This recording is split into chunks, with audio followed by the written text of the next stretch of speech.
very much, Brian. I knew you were the man to bring in on this occasion. He's a hard gun, by the way. Well, some weeks ago I gave a speech about my role as an editor, and I spoke for about an hour and a half, so I decided not to deal with that matter, which is actually quite interesting because it's to do with the role of the magazine, how I've developed the role of the editor and what I think it entails. It's a lot to do with nurturing and being eclectic as opposed to being dogmatic. Rather than talk about that, I thought I would actually say a few words in response to someone who I recently heard echoing Auden's line that poetry makes nothing happen, from his elegy in memory of W.B. Yeats, as an antidote to any idea that poetry should have an involvement with civil society, or worse, some kind of Yeatsian activism, returned me to the poem. And quote, "For poetry makes nothing happen. It survives in the valley of its making, where executives would never want to tamper, flows on south from ranches of isolation and the busy griefs, raw towns that we believe and die in. It survives, a way of happening, a mouth." Here, Auden suggests that poetry survives and is a vehicle, a mouth, for potential change. It is also a way of happening, out of the sounds and sense of words. I take this to mean that poetic utterances are speech acts as well as words on a page in a wider discursive flow.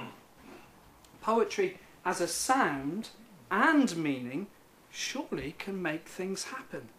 To begin with, a poem generates a myriad range of primary reading and listening responses, including identification with the effects of the poem.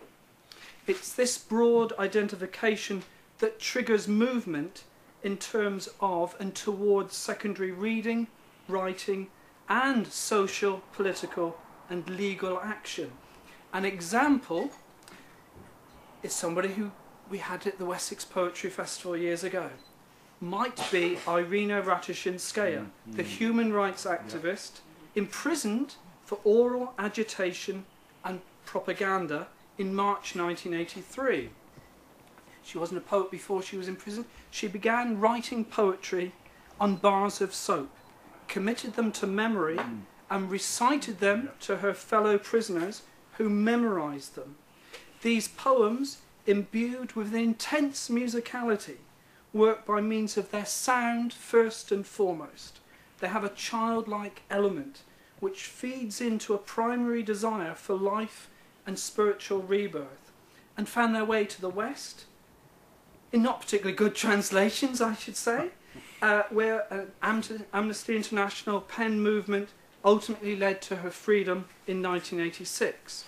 Her poem, "I Will Live and Survive," responded to having her head hit against a trestle table and freezing at night with a smile and cracking a joke. Readers identified with her aspirations, for example, to wear a symbolic red dress, and joined the call for her release. So it's the identification of social and human desire based upon responses that lead to action beyond the words. There are other types of example. Identification with an unrealized poetic image can lead others to paint, compose, create something new, which is surely making things happen and changing the way we perceive and inhabit the world of things. One also thinks of Andrew Marvell's poem, "The Garden," which encapsulates the idea that one can withdraw to a garden for solace and reflection, and then actually escape the political turmoil that exists outside of the haven. The garden in Marvell is a site of a green thought in a green shade. In other words, a place of creative power. This thought survives as a constant now and is linked to a profound need for sustenance. Dylan Thomas has a fascinating echo and twist on this with his line, "The force that through the green fuse drives the flower, drives my green age. The Cockney poets and their friends revered the garden. The poems of Leigh Hunt and John Keats not only helped define and inspire the ethos of the gardenesque style of suburban gardening that came to prominence during the Regency, but were attacked by Tory critics for their sensually charged bowers and mists of mellow fruitfulness. The decorative gardens in Canto 3 of Hunt's 1816 poem The Story of Rimini, his book Foliage, and Keats' poems of 1817, which so upset the Tory critics, were loved by gardening figures, in particular John and Jane Loudon. There are many others that followed them as well, promoted the new aesthetic in books and journals, often citing the poems. This is the key thing. The distinctive features of the suburban garden are identifiable in the poems of Leigh Hunt, Keats and so on, and inspire their readership into gardening action. Hunt's poems are also a reaction to Alexander Pope's poems, garden poems. Both the gardenesque and the picturesque garden design styles are deeply connected with poems and poets, and a deeper history of this connection is yet to be written. Essentially, the garden poem has a deep ideological role that reinforces and fuels a larger movement.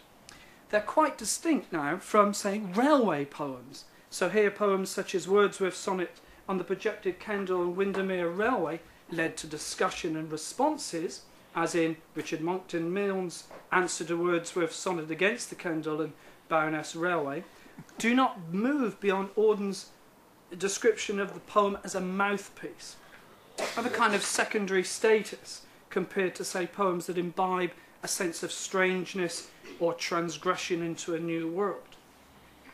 Auden's poem, of course, is of its time and of a generation before a rather extraordinary poet whose work has been critically ignored for too long. Auden had not considered a poetry of magic, of cinema, of exploration, probing and journey that is not a mouthpiece, nor yet an expression of self.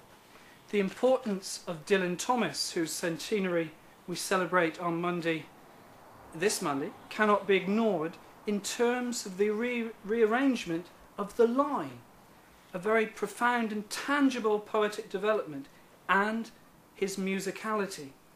Getting back to the original point, sound and the poetic line are surely the basis for effective transformative poetry. It is where the alchemy of transformation and action comes from. Thomas's Villanelle, Do Not Go Gentle Into That Good Night, is an extraordinary manifestation of quirky line arrangement and sound, both avant-garde and immensely popular.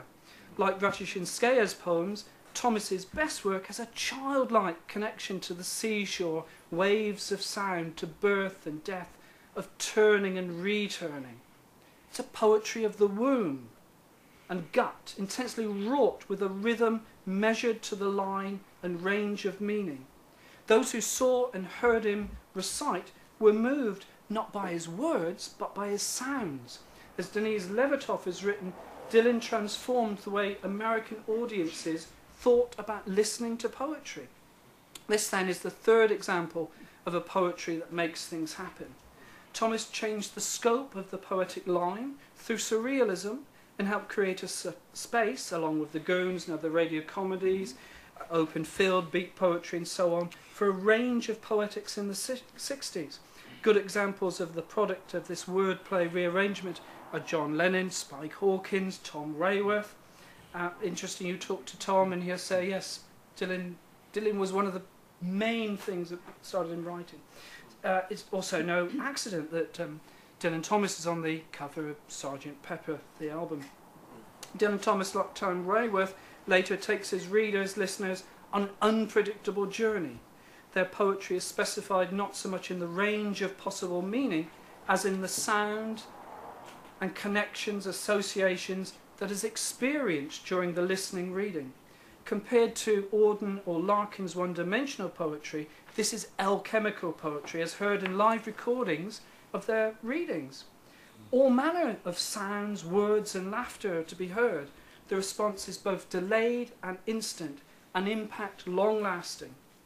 What happened to Dylan Thomas was a critical silencing. His work was so universally loved in the 50s and 60s that the movement and its successors could not tolerate its ambiguity, its refusal of fixity, its emotional complexity, its relaxed unfolding of linguistic materialism. It's no coincidence that Kingsley Amis, who detested Dylan, had a huge influence upon what emerged about the poet, was a leading member of the movement and Larkin's best friend. The myth of Dylan Thomas is no accident. So, a poetry that is concerned with what matters most in life is surely at the heart of any useful poetics. It is both a sound and a range of possible meanings, and at its best takes us to places we have not been before. It has magic and transforms our thoughts and emotions of possible worlds.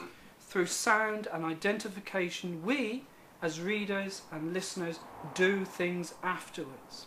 So I propose to you a toast in the name of a poetry that speaks for those things that matter, for those that do not have a voice that can potentially create another possible world. So please raise your glasses and let us drink to a poetry that matters.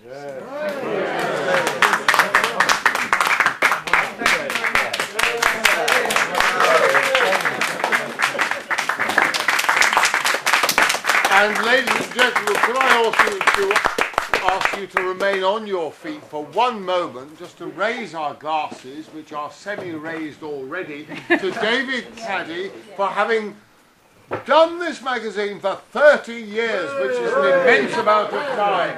Here's the tears and the fence.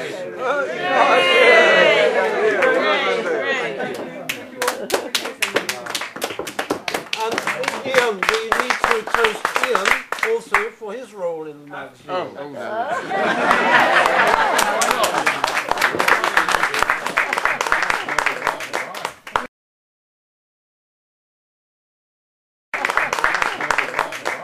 We should also therefore toast every other contributor as well. Because we should start off with Westra, our columnist, our regular contributor. And Sarah. Of course, Sarah as well. So it is a combined... Now,